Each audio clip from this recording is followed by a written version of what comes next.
Hello student. Today we start chapter number 1 Golden India beginning to 1206 AD. So start today's topic. Today's topic is Maurya dynasty. आज हम मौर्य जो वंश है उसके बारे में पढ़ेंगे. So start. Magad, one of the among the 16 Janpad, originate in the form of empire in the period of Harak dynasty. यानी कि जो मगध है, जो 16 जो जनपद महाजनपद थे उनमें से सबसे महत्वपूर्ण जनपदों में मगध का नाम भी आता है. जो उस समय जो हरेक डायनेसिटी यानी कि हरेक वंश था, उस समय जो 16 जनपद जो तैयार हुए थे उस समय मगध राज्य में उनका राज्य था. In the letter period Magadh establish the control almost over the wool northern India. कुछ समय पश्चात ही जो मगध था, मगध का जो साम्राज्य है पूरे नॉर्थन इंडिया यानी कि जो उत्तरी भारत है, पूरे उत्तरी भारत में मगध का साम्राज्य स्थापित हो चुका था.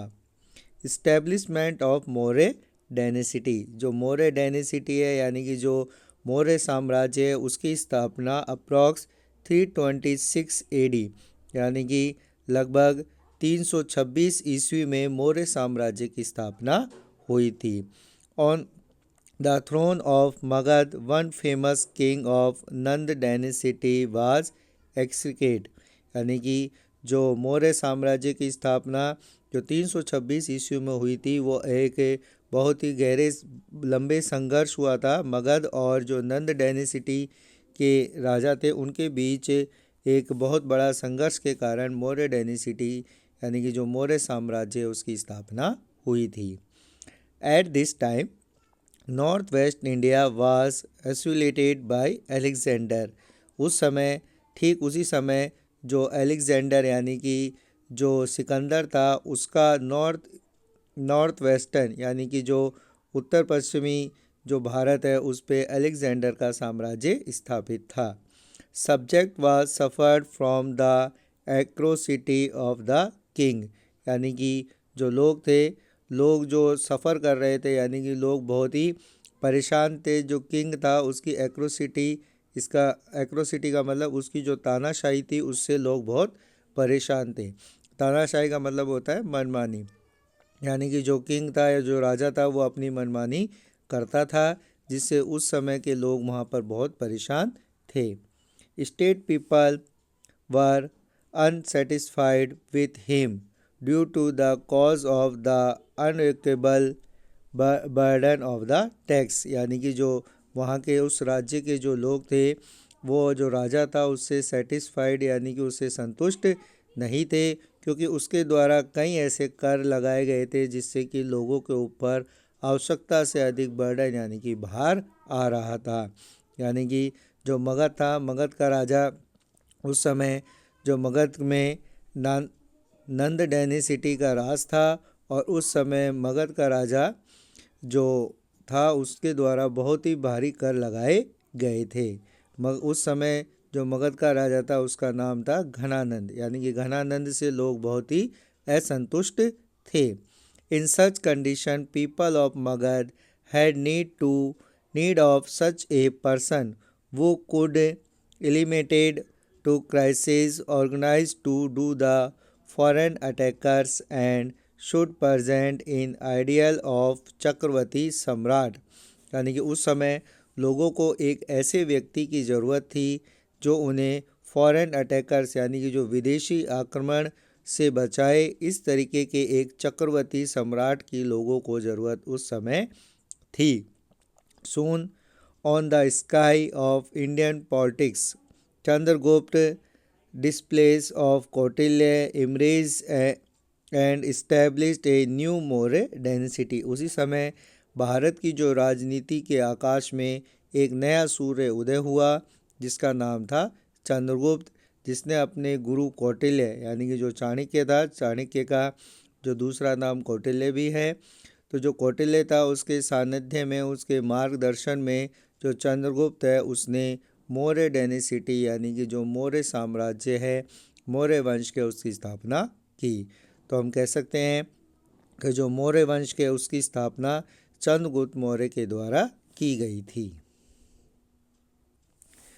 चंद्रगुप्त मौर्य 322 टू 398 BC, यानी कि जो चंद्रगुप्त मौर्य था वो उसका जो साम्राज्य था वो 322 से लेकर और 298 BC यानी कि जो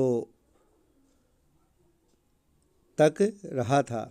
Chandragupta ascended of throne in the age of 25 years after defeating Ghananand, यानी कि जो चंद्रगुप्त मौर्य था उसकी जब 25 साल की उम्र थी, 25 साल की उम्र में उसने घनानंद को एक युद्ध में पराजित किया था। The last ruler of Nandan dynasty with the help of his गुरु चाणक्य, जो घनानंद था वो नंद डायनेसिटी यानी कि नंद वंश का अंतिम राजा था, जिसे चंद्रगुप्त मौर्य ने अपने गुरु चाणक्य के साथ मिलकर पराजित किया था। Chandragupta found the first great Indian empire by conquering of wide victory mission, जो चंद्रगुप्त था वो पहला भारतीय जो सम्राट बना जिसने अलग अलग जो विजय मिशन यानी कि जो विजयी उसका पताका था वो बहुत जगह पर उसने फहराया। In 305 BC the defeated the Greek ruler Seleucus Nicator, सन जो 305 BC में उसने जो ग्रीक का एक जो बहुत बड़ा सम्राट था, रूलर था, शासक था, सेल्यूकस निकोटर, उसको पराजित किया। After making a treaty Seleucus give Chandragupta east Afghanistan, Balochistan and western region of the Indus river by taking 500 elephant from him. और इसके युद्ध के बाद में जो संधि हुई, उस संधि में सेल्यूकस ने चंद्रगुप्त को ईस्ट अफगानिस्तान, बलूचिस्तान और जो वेस्टर्न क्षेत्र है इंडस वैली यानी कि जो सिंधु नदी है उसके वेस्टर्न जो क्षेत्र है वह दिया। उसके बदले में 500 हाथी उसने लिए। He also married her daughter with Chandragupta and sent Megasthenes is the ambassador in his court, और साथ ही साथ जो सेल्यूकस निकोटर था उसने अपनी पुत्री का विवाह भी चंद्रगुप्त के साथ किया और उसने अपना एक एम्बेसडर यानी कि राष्ट्रदूत मैग्नेथिनीज को चंद्रगुप्त के दरबार में भेजा। Kabul, Herat, Kandahar, Baluchistan, Punjab, plain of Ganga Yamuna, Bihar, Bengal, Gujarat, part of Vindhya and Kashmir were included in the vast empire of Chandragupta, यानी कि ये सभी जो क्षेत्र थे वो चंद्रगुप्त के साम्राज्य में शामिल थे। इट इज़ इन्फॉर्म्ड फ्रॉम अनुनुरा एंड महुमानुरा Tamil scripture of Chandragupta also attack south, यानी कि जो अहनुनुरु और मामुनुरु जो तमिल स्क्रिप्चर है यानी कि तमिल भाषा में लिखी गई जो शिल्पियाँ हैं उसमें यह भी बताया गया है कि चंद्रगुप्त ने साउथ इंडिया यानी दक्षिण भारत पर भी आक्रमण किया था। In old age stage he took scared third of Jain dharma, यानी कि फ्रॉम भद्रबाहु, यानी कि जो अपने जो वृद्ध अवस्था में जो चंद्रगुप्त मौर्य था उसने जैन धर्म को धारण किया। जैन धर्म की दीक्षा जो भद्रबाहु थे उनसे जैन धर्म की दीक्षा धारण की। He died in 298 BC in Shravanabelagola Mysore by fasting, यानी कि जो महाव्रत था उसके बाद में जो 298 BC में श्रवणबेलगोला में चंद्रगुप्त मौर्य की मृत्यु हो गई। एक लंबे फास्टिंग यानी कि उपवास के बाद उनकी मृत्यु हो गई।